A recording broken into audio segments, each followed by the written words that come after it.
told you the setback requirements. You can't build this close to the water. Got it? The HOA queen tried to have me arrested until the cops realized I owned the entire shoreline she'd been bragging about. My morning was peaceful until flashing red and blue lights scattered across my half-built cabin. 3 police cars rolled to a stop, sirens fading as officers stepped out with cautious hands on their holsters.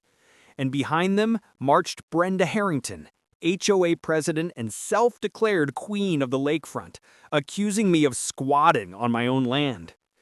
Brenda kept yelling about protected HOA property, but Officer Davidson looked through my paperwork, deed, survey lines, and water rights older than her HOA itself.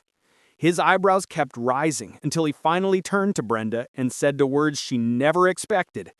"Ma'am, he owns this entire riverfront." Her confidence collapsed instantly. But this mess didn't start today. It began 3 months earlier when I broke ground on the land my grandfather bought back in the 50s. My dream was simple: a quiet, off-grid cabin by the lake. But the moment I started building, Brenda came roaring toward me on a golf cart, acting like I'd invaded her kingdom. From that day on, she made it her mission to drive me off my own property. Fake HOA notices, trespassing at night, taking photos like some wannabe detective. My trail cameras caught her sneaking around so often that I started carrying my documents everywhere, just waiting for the moment she would push too far. The final straw came when I found Maplewood Estates signs hammered into my land. Brenda actually claimed it as hers. So when she called the police on me, I knew she wasn't just being difficult. She was trying to steal the entire riverfront. When the officers finally understood the paperwork, everything flipped. Officer Davidson spread the map on the hood of his cruiser, pointing out boundary after boundary. Brenda stood frozen as he explained that her HOA had been trespassing on my land for 20 years. Her whole world cracked right there in the sunlight. By evening, the news spread through Maplewood Estates like wildfire. The next morning, half the HOA board showed up at my worksite, looking nervous and embarrassed. They admitted Brenda never checked the property records. She just assumed everything belonged to the HOA. Suddenly, they were the ones begging for a conversation.